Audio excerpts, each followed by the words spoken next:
hasta de 90 decibeles. Por eso ya como ustedes saben que a partir de qué nivel de decibeles daño acústico, a partir de 85. Entonces mira, gente que trabaja en camiones o que vive cerca del tráfico o cerca de una carretera y está siempre expuesta a ruido, puede generar solamente por esa exposición con el tiempo generar daño acústico. Ahora, si nos exponemos a elementos o actividades como por ejemplo el uso de perforadoras, sierras mecánicas, o estamos cerca de un motor de un avión, pues la intensidad de decibeles es mucho mayor, ¿no? Y ahí existe inclusive posibilidad de que se dañe con poco tiempo de exposición sonora, puede haber daños irreversibles a nivel del oído interno. Pero el corte es 85 decibeles. En las sorderas tóxicas, lo que hablamos de las toxinas exógenas y endógenas que pueden generar daño a nivel nervio auditivo, va a depender de muchos factores, ¿no? Sobre todo uno de los factores principales es ver, la dosis de la medicación y luego la predisposición que el paciente tenga para la autotoxicidad. ¿Por qué ocurre eso? Porque el epitelio de la cóclea es bastante sensible, es muy frágil, entonces eso lo hace como que más predispuesto a dañarse por ese tipo de sustancias. Ahora, normalmente, y esta también es pregunta que hay que tener en considerar, es que las sorderas tóxicas, la autotoxicidad va a ser bilateral y simétrica, al igual que la presbiacusia. No tendría mucho sentido que en un paciente que sospechemos una presbiacusia, un oído escuche mejor que otro, porque no tendría por qué suceder, envejecemos por igual, el lado derecho y el lado izquierdo envejece de la misma forma. Entonces, una particularidad justamente de la bilateralidad y la simetría de la pérdida auditiva. Y la susceptibilidad es individual. Hay gente que puede recibir un montón de aminoglucósidos como ejemplo típico y no desarrollan ningún tipo de problema. Y hay como personas que con una sola ampolla de aminoglucósidos pueden generar daño auditivo. Y no solamente pueden generar daño a nivel de la parte auditiva, sino también de la función vestibular.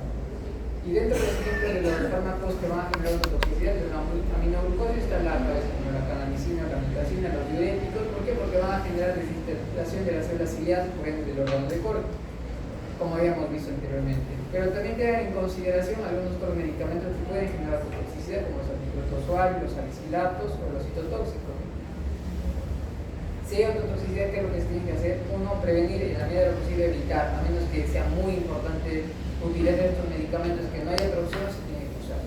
Y si se identifica ya el problema con el uso de esos medicamentos, pues suspenderlo antes de que aumente más el daño. Como les había mencionado, puede existir también problemas vasculares que van a generar daño en el órgano, en el oído interno, como por ejemplo las embolias, trombosis, vasculitis, enfermedades infecciosas y las enfermedades sistémicas. Usualmente las enfermedades sistémicas siempre tienen repercusión a nivel de los órganos que tienen irrigación final. ¿Por qué? Porque son vasos sanguíneos muy chiquitos que se pueden afectar por una no adecuada distribución de río sanguíneo y también por daño, por patologías que pueden generar justamente alteración a nivel de las irrigaciones terminales. La hipoacusia súbita tienen que considerarla porque es una emergencia, diríamos urgencia otológica, porque la única emergencia en otorrinolaringología entiéndase como emergencia en aquella situación que si no se resuelve en las siguientes 24 horas puede generar riesgo de muerte, el sangrado nasal y cuerpos extraños en la vía aérea. Probablemente sean las dos únicas emergencias, ¿no?, en la especialidad. La hipoacusia súbita yo lo catalogaría como urgencia, porque no te pone en riesgo de vida. O sea, sí puede generar mucho problema a nivel de la audición, pero riesgo no de un desenlace fatal.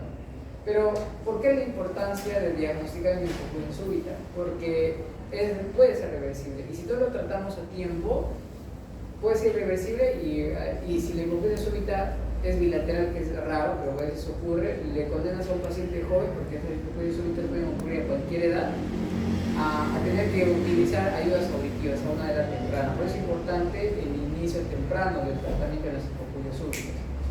¿Cómo sospechar un paciente con hipoacusia súbita? O como su nombre lo dice, un paciente que viene a la consulta y le dice: doctor, ayer estaba bien y hoy día ha amanecido sin poder escuchar nada, mi oído lo siento completamente tapado, es como que sí alguien, y así lo describen, y es bastante común escuchar esta referencia. Entonces como que si me hubiera desconectado el cable de mi oído, así el paciente lo dice, como que un día escuchaba perfectamente y el otro día no escucha nada. Y puede acompañarse también problemas vestibulares y también de zumbido. Si ustedes ven a un paciente, porque no hay otra enfermedad que les vaya a dar esa característica, la rapidez de la presentación.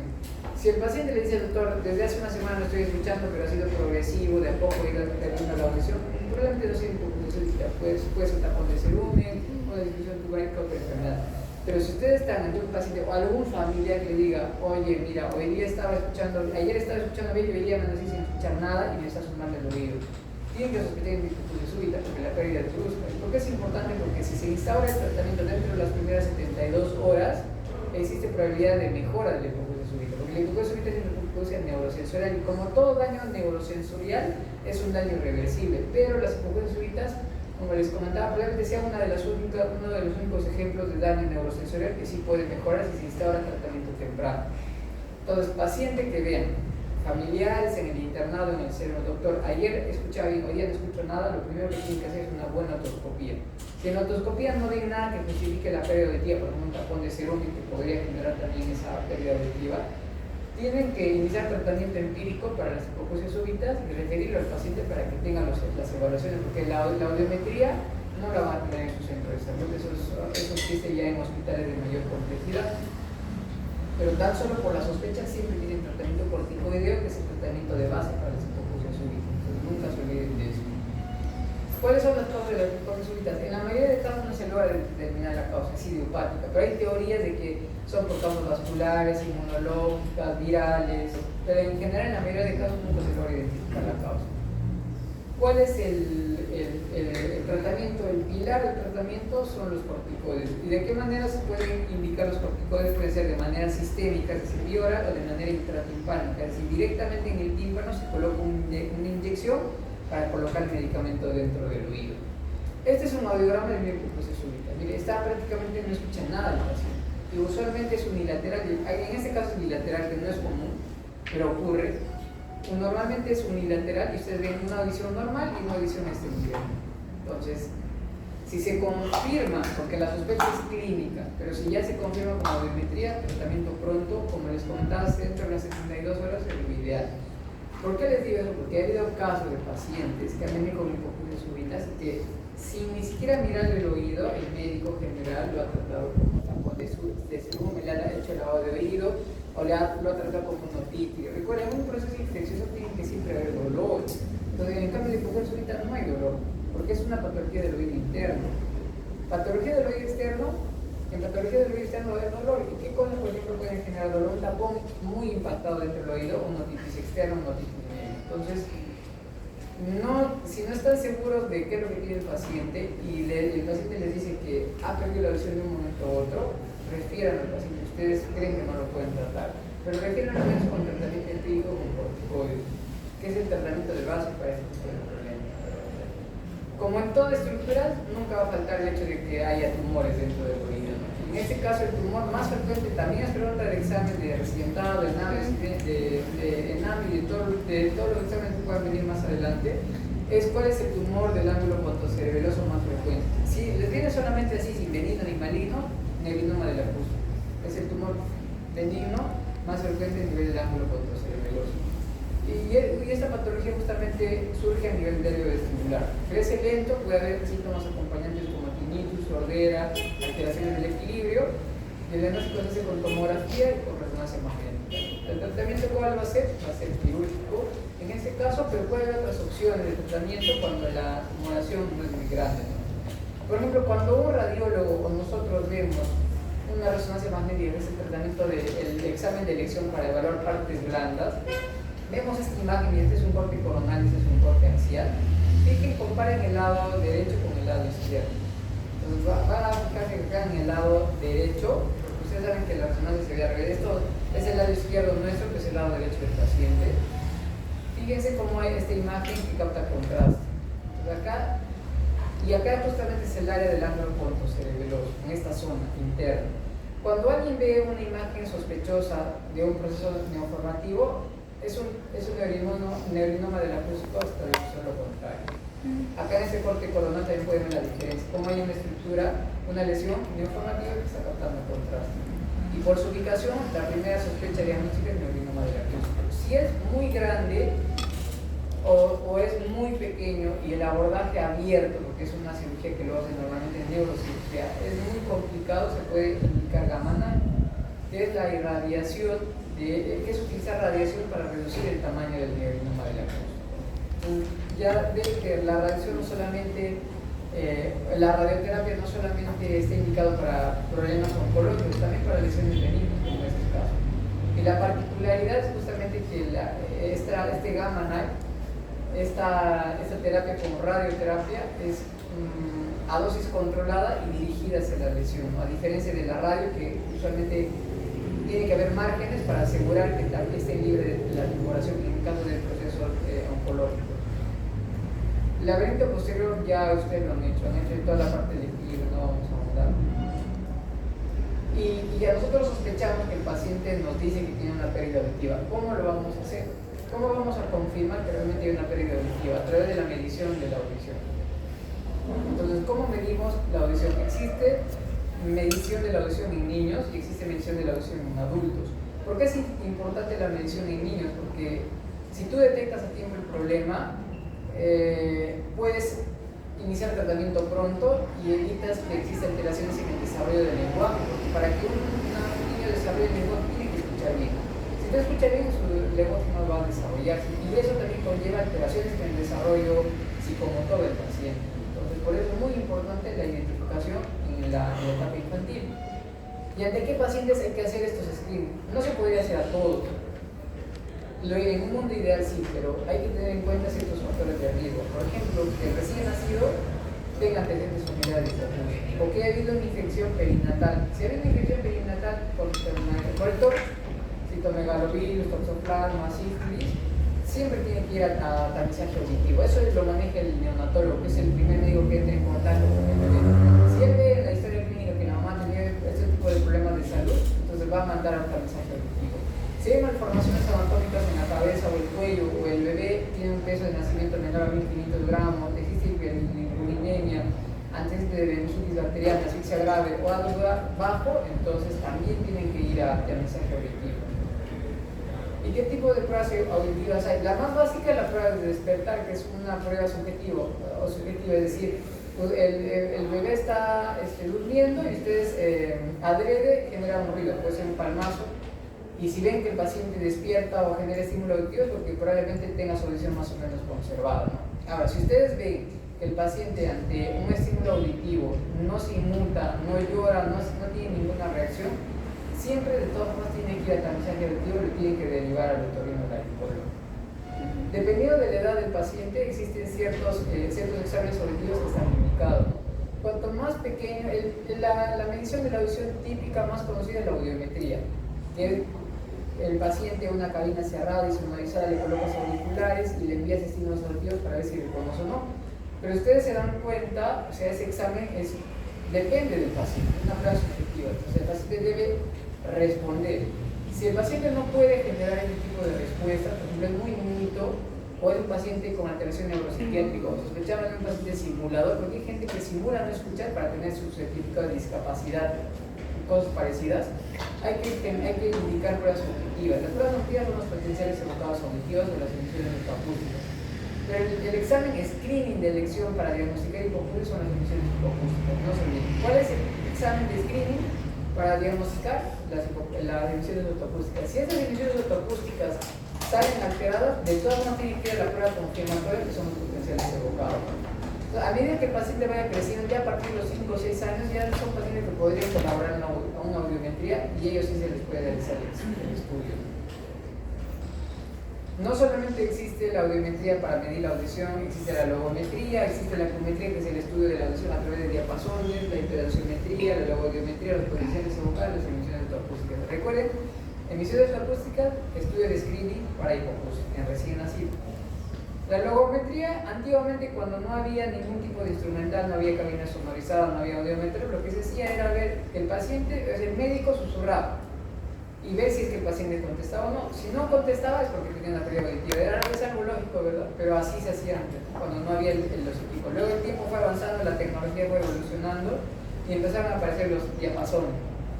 Y a través de los diapasones lo que se hace es justamente la acumetría. Entonces, este es un diapasón. Si es que no lo han visto, es un instrumental metálico que está formado por dos ramas y un vaso. Entonces cada una de estas ramas vibra a cierta frecuencia. Entonces lo que se hacía antes de tener audiometría era justamente evaluar por cada... Esto, digamos, representa la frecuencia de 500 o representa la frecuencia de 250 Hz. Entonces lo que se hace es estimular este diapasón y ver si el paciente responde o no.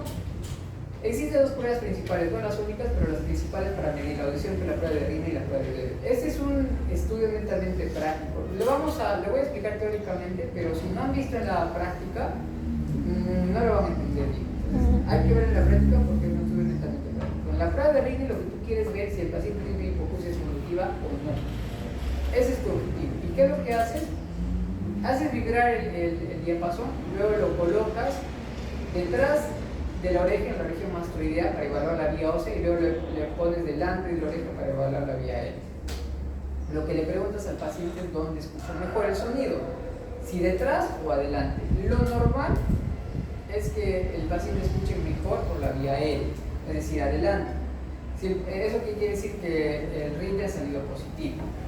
Si el paciente le dice al revés, que escuchó mejor cuando lo colocaron en el hueso, el RINE ha salido negativo.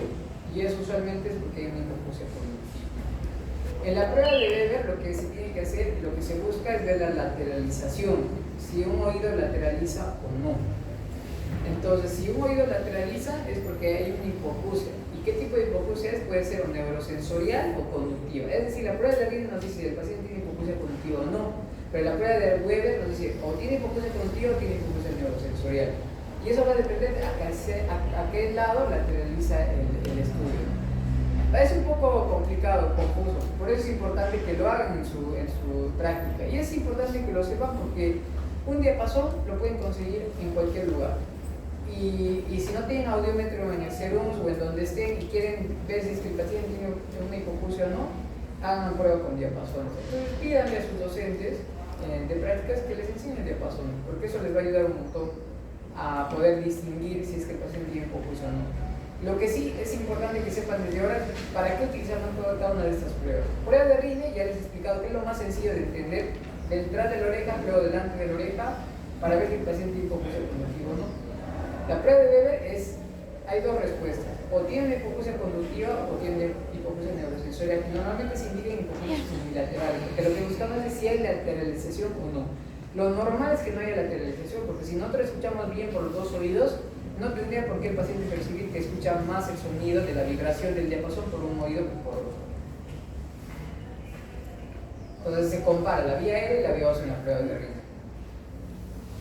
La prueba de Weber lo que hacemos es ver si hay lateralización o no. Lo normal es que no haya lateralización, que el paciente cuando ustedes hacen vibrar el diapasón en la prueba de Riemann, hace vibrar el diapasón, se pone detrás de la oreja y luego delante de la oreja. En la prueba de Weber tienen que colocar, hace vibrar el diapasón y se pone en la parte central, sea acá en el vértex, sea masticando, sea en la parte de la fontanela o en la parte de la glabela, pero cualquier zona central. Y le pregunta, ¿usted escucha más por un oído que por otro? No debería haber lateralización. Si hay lateralización, es o hay una hipoacusia conductiva o hay una hipoacusia neurosensorial. Si, por ejemplo, ustedes le hacen vibrar el diapasón y el paciente les dice, doctor, yo escucho más por el oído derecho, por el oído izquierdo, ¿qué quiere decir? Que se escucha mejor por el oído izquierdo, existen dos respuestas, o que hay una hipoacusia neurosensorial del oído contralateral o una hipoacusia conductiva del oído ipsilateral. Entonces, ¿cómo determinan cuál de las hipoacusias es? Haciendo la prueba de Riemann, que la Riemann nos descarta si la paciente tiene una hipoacusia conductiva o no. Es un poco confuso, como les decía, por eso tienen que ver, cuando ustedes hacen la parte práctica con el diapasón, lo van a entender bien. Pero, por favor, Riemann, conductivo o no, deben si hay lateralización o no hay lateralización. Eso es lo que sí me gustaría que sepan. Y en la parte práctica van a desarrollar cómo se hace realmente el estudio. Si quieren saber teóricamente hablando, prueba de Riemann para ver conductiva o no, la prueba de Weber si hay lateralización o no. Si el paciente le dice, doctor, Yo escucho mejor por el oído izquierdo, ¿qué quiere decir? Que hay una hipoacusia neurosensorial del oído derecho o una hipoacusia cognitiva del oído izquierdo. Es decir, una hipoacusia neurosensorial del oído contralateral o una hipoacusia cognitiva del oído ipsilateral. Así es la interpretación de la prueba de Wien. Existen otras pruebas, como la prueba de Schwab, la prueba de Wien, que no son muy relevantes. Ya ustedes han visto otoscopía, ¿verdad? Han hecho práctica con el otoscopio seguramente, o han visto que se ve el otoscopio con el otoscopio del oído. Hay veces algo que se llama microscopía que también evalúa el oído externo, en el cual se ve el oído con un microscopio. Tiene la misma finalidad que el otoscopio, pero en este caso mucho más amplificado. ¿Y por qué lo vemos? Porque a veces con el otoscopio es difícil encontrar algunas estructuras o diferenciar algunas patologías. Y si queremos estar seguros, pues necesitamos una microscopía para ver si realmente hay un problema o no. ¿Qué patología les parece que tenga este paciente? A ver, primero mis alumnos. Sebastián. ¿Qué patología es, alumno? Normal, a ver, Hernán. Normal, entonces, no porque le diga qué patología es, necesariamente es patológica, ¿verdad? Ya ustedes han visto seguramente en la primera. Grábense esta la imagen, ustedes tienen que tener en el cerebro. Esta imagen, esa es la imagen otoscópica normal. ¿Por qué es importante? Porque yo creo que dentro de las cosas que ustedes deben valorar, en la parte teórica tengan todo, porque de todo les va a venir en el examen, pero en la parte práctica, hacer otoscopía, hacer acumetría, utilizar diapasones, manejo del sangrado nasal, yo creo que es lo más básico. ¿Por qué? Porque así ustedes no quieren hacer otorrinos, van a ver patología de oído, porque es frecuente. La patología de vía aérea superior es la primera causa de consulta en el primer nivel de atención, y ustedes en el cerebro van a estar en el primer nivel de atención y van a ver infecciones de vías respiratorias altas, bajas, y es bastante común problemas de oído. Entonces tienen que hacer una buena otoscopía. Entonces, no siempre van a ver así, pero más o menos tengan en cuenta esto, ¿no? Cómo está blanquito, nacarado, transparente, el mango del martillo, el lumbo, el triángulo luminoso, no tengan la idea de esta imagen. ¿Y qué oído sería? Derecho. Derecho. ¿Y qué ven acá? ¿Les parece normal? Eso también es otra imagen que nunca se deben olvidar, porque esta enfermedad es bastante común y siempre lo van a ver. Así no quieren hacer otorrino, lo van a ver. Otitis, pero ¿qué tipo de otitis? Media, ¿qué más? Aguda probablemente, ¿no? Entonces, fíjense la diferencia. Cuando ustedes quieren evaluar la enfermedad timpánica para ver si es patológico o no, vean primero la indemnidad. Si está indemne, si está íntegra o no. Luego tienen que ver la transparencia y la opacidad, y luego también tienen que ver la presencia del triángulo luminoso. ¿Acá está indemne o no está indemne? Sí. Está indemne, no lo ven con hueco, no ven ninguna perforación. Está indemne. Pero ¿tiene brillo? No, está opaca, está congestiva, está roja. ¿Se ve el triángulo luminoso? No se ve. Entonces ya desde ese punto de vista está alterado. Es una enfermedad timpánica patológica. ¿Y qué enfermedad está causando? Ven las características. Membrana timpánica roja, congestiva o ahumada, otitis media aguda. Y si el paciente tiene sintomatología que concuerda con esos hallazgos, inicia el tratamiento con la otitis media aguda. ¿Qué ven aquí? Una perforación timpánica amplia. Ven, aquí está el oído medio. Fíjense la cercanía. Parece en el esquema ustedes ven que el oído medio y el oído externo están muy lejos, pero fíjense, está ahí nomás. La membrana timpánica, la caja timpánica, y mire, ahí está ya la cóclea. Esto es la cóclea. Aquí está la cadena osicular. Fíjense, está muy cerca. Por eso, problemas del oído externo pueden generar, si es que no se tratan a tiempo, problemas en el oído interno. Acá, por ejemplo, es un paciente que ha sido operado de una timpanoplastia. Se le ha colocado un injerto que usualmente de la fase temporal, es decir, de atrás de la oreja, y como un parche se cierra esa perforación del paciente. Bien. En la impedanciometría, ¿han podido ver impedanciometría en sus sedes? Ya. La impedanciometría que evalúa el oído medio, la funcionalidad del oído medio, si es que hay patología ese nivel o no. La impedanciometría comprende dos cosas: la timpanometría, que es solamente la funcionalidad del oído medio, y los reflejos estapediales. Las dos cosas se llaman impedanciometría. Entonces, ¿qué es lo que va a evaluar en la impedanciometría? Se va a evaluar el volumen del canal, la movilidad del tímpano, la presión de la caja timpánica, y también se verifica la movilidad de la cadena osicular, así como la permeabilidad de la trompa de Eustaquio. Esta es una curva típica, una curva tipo A. Una curva en la cual acompañan la presión y el volumen que está dentro del límite de normalidad. Esta es una curva tipo B, es una curva tipo plana o donde hay presiones negativas. Esta curva es típica de las otitis medias serosas o de las perforaciones timpánicas. La curva tipo C también es presión negativa, es decir, ustedes ven, la curva está yéndose como que hacia las presiones hacia la izquierda, y esto, por ejemplo, es una característica de una disfunción tubaria. La tipo AS quiere decir que la membrana timpánica, para que esta curva se dibuje, la membrana timpánica o la cadena circular debe estar funcionando bien. Si funciona bien, se va a mover como normalmente debe hacer. En la AS, ¿qué es lo que ocurre? La membrana timpánica o la cadena circular no se mueve como debería. ¿Y eso qué lo causa? Por ejemplo, sus dos compañeros han llegado recién. La curva tipo AS, ¿qué lo va a generar? Por ejemplo, las placas de timpanosclerosis van a generar, por ejemplo, una curva tipo AS. Luego, ¿qué otras cosas pueden generar una curva tipo AS? Una rigidez de la cadena circular, placas de timpanosclerosis o aterosclerosis, como les había mencionado, porque al estar rígida la membrana timpánica no va a vibrar como debería, entonces la curva va a ser más pequeñita. Y la curva tipo AD es una curva en la cual más bien va a haber lo contrario, va a haber mucha movilidad de la membrana timpánica. Y es lo que ocurre en flacidez en membranas monoméricas, es decir, membranas que tienen perforación y se han cicatrizado, o una disrupción de la cadena circular, también puede vibrar más de lo que debería. ¿Cuándo se utiliza la impedanciometría en disfunciones? Cuando sospechamos en disfunciones tubáricas, hematitis medias serosas, evadesivas, autoesclerosis, disrupciones de la cadena circular. Entonces, eso hay que tener en consideración, es decir, cuando sospechen en patología del oído medio, pidan impedanciometría. ¿El oído externo con qué lo pueden evaluar? Motoscopio o automicroscopía. ¿El oído medio?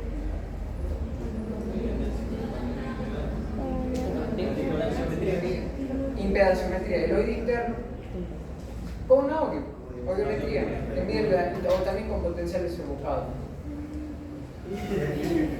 Entonces, mira, ya han visto en la audiometría, los que han tenido la oportunidad de ver, existe una cabina isonorizada en la cual el paciente está ingresado, se le coloca auriculares, se evalúa siempre dos vías, la vía aérea y la vía ósea. Se envía estímulos auditivos, el examinador envía estímulos auditivos y nosotros tenemos que ver el umbral. O sea, lo que pide la audiometría es conocer el umbral auditivo, ver en qué nivel está la audición.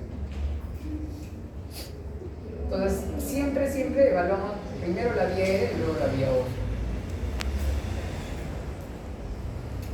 Van a existir algunos tipos de hipoacusia, por el grado y por el tipo. Por el grado, las hipoacusias pueden ser leves, moderadas, severas, profundas, puede haber una anacusia. Y por el tipo, la hipoacusia es conductiva, neurosensorial o mixta, dependiendo del gap y dependiendo en qué nivel está la vía aérea.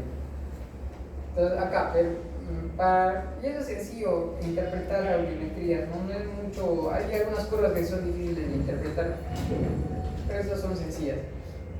¿Alguien sabe qué tipo de hipoacusia es? A ver, no menos mis alumnos.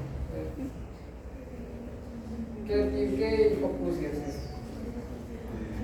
Me pregunto, a ver, los que han llegado al final, doctor que está usted atrás, los doctores que han llegado al final, ¿usted qué tipo de hipoacusia le parece que es? Su compañera que está detrás.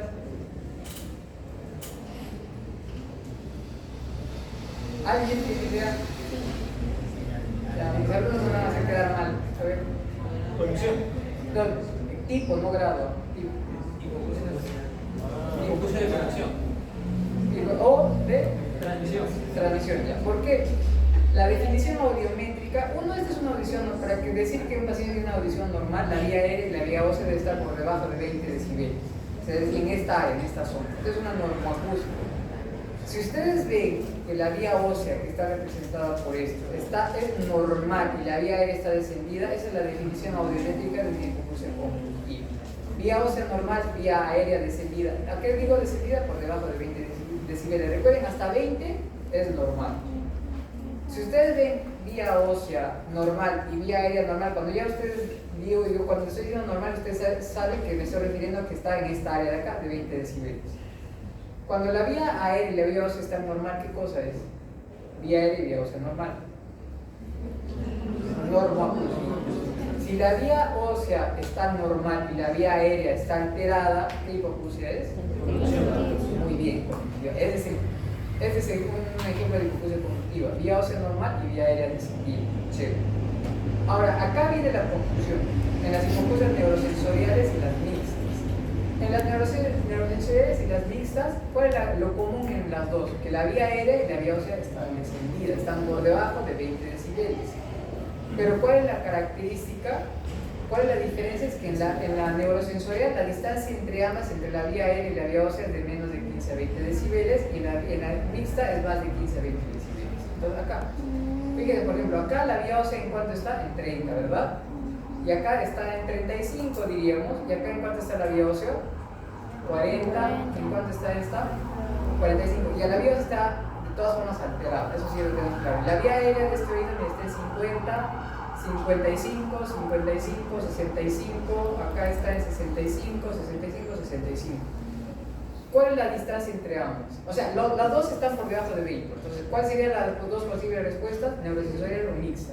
Acá tenemos que medir el gap, porque acá es la distancia entre las dos. Mira, acá está en 35 y acá está en 55. 35 menos 55, 20. Acá es 40 y acá está en 65, me parece.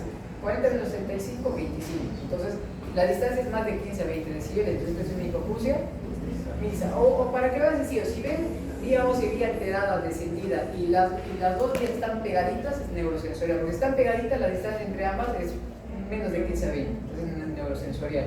Pero bueno, tener cuidado. Estas que frecuencias son las del lado izquierdo, graves, y las del lado derecho, agudas. Acá en las graves está normal. Mira, fíjense, vía aérea normal. 25, normal se puede considerar, pero fíjense las frecuencias agudas, no solamente de este lado. Acá es donde es neurosensorial, no en todas las frecuencias, no es una neurosensorial pantonal, es una neurosensorial de frecuencias agudas. Entonces, otra cosa que también deben tener claro, que a veces pueden confundir con los términos, la hipoacusia de transmisión, también conocida de conducción. A veces pueden decir hipoacusia de transmisión, ¿qué cosa será eso? Entonces ya saben, conductiva de transmisión, percepción neurosensorial, a veces puede uno confundir, tenganlo claro eso. Otra regla que no aplica en el 100% de los casos, pero sí en la mayoría, también puede ayudar a resolver casos. Si les hablan ya de alguna enfermedad en el oído externo o en el oído medio, probablemente el tipo de hipoacusia que sea conductiva. Y si les hablan de alguna enfermedad del oído interno, probablemente la hipoacusia sea ya neurosensorial. Entonces, si ustedes le dicen, por ejemplo, paciente que tiene una alteración en la hiperansiometría, que encuentra curva patológica y le empiezan como que a marear y a confundir, ya ven patología del oído medio y en las alternativas ven hipoacusia de transmisión, marcarán hipoacusia de transmisión. Y si les viene hipoacusia de transmisión y conductiva y hay una alternativa A y B, marcarán esa, porque las dos corresponden. Entonces, transmisión o conductiva. Cualquier patología de oído externo, oído medio, conductiva. Cualquier patología de oído interno, neurosensorial. No es en el 100% de los casos, pero en la mayoría. Entonces, también les puede ayudar a resolver el caso. Los de diapasones, sí o sí estudienlo, porque diapasones, no sé si les vendrá en su examen, pero a mí me venía para el internado, para el ENAM, me venía en la residencia. Y ustedes saben que hay bancos, al final muchas preguntas se repiten variando, pero se repiten, ¿no? Entonces, diapasón es algo que sí deben saber, no solamente para la parte teórica, no sé si en este examen de pregrado venga, pero vienen muchos exámenes posteriores, ¿no? Para la residencia, el ENAM, y hay que tenerlo en cuenta. Entonces, repasen bien diapasones y vean, la pidan a sus docentes que les enseñen diapasones, ¿no? Probablemente los vayan a hacer, pero igual hagan recordar. En la logotiometría, ¿qué se busca? Se busca medir la captación del sonido, ¿no? Se mide el porcentaje de palabras entendidas, es decir, acá no medimos el nivel, el umbral auditivo, como si lo medimos con la audiometría. En la audiometría lo que medimos es cuánto de lo que nosotros le hablamos distingue el paciente. Se le dicta una lista de palabras y el equipo nos permite determinar cuánto el paciente está distinguiendo. Y esta es probablemente la prueba que mide la audición de manera más objetiva, porque recuerden, la audiometría sí, es cierto, mide el umbral auditivo, pero depende del paciente, entonces es una prueba subjetiva. ¿Por qué? Porque si a mí, yo soy paciente y a mí no me da la gana de levantar cuando el examinador envía un estímulo, yo voy a esperar que el estímulo auditivo sea fuerte para recién levantar la mano. Y la idea de la audiometría es que levante la mano ni bien el paciente percibe el sonido, así sea lo mínimo que percibe. Entonces hay simuladores, hay gente que, como les comentaba, para tener un certificado de discapacidad auditiva, esperan y se entrenan y esperan que el estímulo auditivo sea fuerte para recién levantar la mano. Entonces ahí, ¿qué es lo que va a suceder? El umbral auditivo va a salir bajo, la audiometría va a salir bajo. Pero la idea de una audiometría es que el paciente indique de que esté escuchando, puede ser levantando la mano o puede ser a través de otro tipo de respuestas, pero ante el más mínimo estímulo auditivo, así de bajito poquito. Entonces, cuando ustedes sospechan, cuando el paciente cree que no va a colaborar, es muy pequeñito, o tiene alteraciones neuropsiquiátricas, o están ante un paciente simulador, siempre tienen que tener un potencial equivocado. Esta sí es una prueba objetiva que mide la audición. La audiometría es una prueba subjetiva, porque depende del paciente. ¿Y en qué consisten los potenciales evocados? El paciente se echa, se coloca electrodos, se coloca igual auriculares, se envía señales auditivas, pero lo que se pide son las respuestas eléctricas a estos estímulos auditivos. Una prueba objetiva, ¿en quién está indicado? En menores de 7 años, puede ser hasta 5 o 6 años, porque chicos de población de 5 o 6 años puede ya colaborar. En pacientes sospechados en patología de oído interno, en pacientes con alteraciones neuropsiquiátricas, en candidatos a implante coclear. Entonces, las ondas de los potenciales evocados, cada onda representa una área de la vía auditiva. La onda 1, el nervio auditivo, igual estudienlo, memorícenlo. La onda 2, el núcleo coclear vulvar. La onda 3 representa la oliva superior. La onda 4, el menisco lateral. La onda 5, el colículo inferior. Y las últimas ondas en el cerebro. Entonces, con los potenciales evocados, además de poder medir la audición, podemos hacer una ubicación, un diagnóstico topográfico, dependiendo de qué onda le encontramos alterada. Si encontramos una de estas ondas alteradas, vamos a decir, entonces sí, tiene una hipoacusia, pero el problema está a este nivel. Entonces, es lo interesante de los potenciales evocados. Pero sí, para la interpretación es mucho más complicado que interpretar una audiometría, una densitometría que requiere entrenamiento, ¿no? Y como les decía, las emisiones electroacústicas, también tengan en cuenta esto, que evalúan las emisiones electroacústicas, el movimiento, la funcionalidad de las células ciliadas externas. Ella es la prueba de screening en recién nacidos. También eso está la pregunta. ¿Cuál es la prueba de screening para medir la audición en recién nacidos? Emisiones electroacústicas. ¿Qué evalúan las emisiones electroacústicas? Células ciliadas externas, internas, órganos de Golgi, células ciliadas externas. Ya, ustedes identifican una pérdida auditiva, y si la pérdida auditiva está generando en el paciente que haya problemas en la audición, y ya esto le está generando alteraciones en su calidad de vida, ¿qué es lo que se tiene que indicar? En indicadores. Si es una presbiacusia. También se puede utilizar en hipoacusia mixta, no solamente en hipoacusia neurosensorial, porque como ustedes sabrán, una presbiacusia es una hipoacusia neurosensorial. ¿Y cuál es el objetivo de los audífonos? Amplificar sonidos es el objetivo. Y si ya la hipoacusia está muy profunda y ya o el paciente no se beneficia con los audífonos, lo que hay que indicar es un implante coclear, que es un dispositivo electrónico que lleva el sonido del exterior al interior. Cumple las funciones que deberían cumplir las células ciliadas. ¿Y en qué está indicado? Pues en adultos o niños y en hipoacusias profundas o severas en ambos oídos. Si es solamente un oído y el otro oído está bien, el otro oído puede de alguna otra manera compensar el funcionamiento, porque nosotros lo oímos a través de los dos oídos. Nuestra audición es binaural. Y cítica en esa circunstancia, ¿no? Fíjense, a veces uno tiene la idea que el implante coclear es solamente un dispositivo interno y ya, o uno tiene la idea de que cuando te operas de implante coclear, al día siguiente vas a escuchar, y en realidad no es así. Es todo un proceso, hay que hacer rehabilitación auditiva. Y hay también un dispositivo externo, hay un procesador externo que va afuera, que normalmente está implantado y se coloca acá. Entonces, sí hay dispositivos externos, al igual que el audífono. La diferencia es que un audífono medicado, usualmente su tiempo de vida útil es de 3 a 5 años. En cambio, el implante coclear, si no hay ningún problema, debería ser de por vida, pero el procesador externo, sí, a veces el que está afuera se suele cambiar, ¿no? Entonces, el implante coclear tiene un procesador externo que va acá afuera, que va a captar las señales acústicas, y un componente interno que es el que va a ir dentro de la cóclea, que son electrodos, que esos electrodos se van a enrollar alrededor de la cóclea, como ustedes están viendo, y van a estimular a las células ciliadas, y van a hacer de células ciliadas cuando las células ciliadas están afectadas, están dañadas. Como acá pueden ver, acá está el procesador externo y acá está el componente interno del implante coclear. Entonces estos electrodos se van a enrollar alrededor de la cóclea y van a hacer lo que en teoría debería hacer las células ciliadas y que por diversos motivos no lo hacen, o hay un daño en el implante. Entonces fíjense, por ejemplo acá hay componentes externos en el implante coclear. Entonces, dos cosas que quiero que tomen en cuenta. Los implantes cocleares tienen ciertas indicaciones. Es tratamiento quirúrgico. Lo tercero, que hay procesador externo. Lo cuarto es que no al día siguiente de la cirugía del implante coclear el paciente escucha. Eso es algo muy romantizado del implante coclear, pero no es así. Es un proceso, hay que hacer rehabilitación auditiva para realmente encontrar beneficio del implante. Eso sería todo.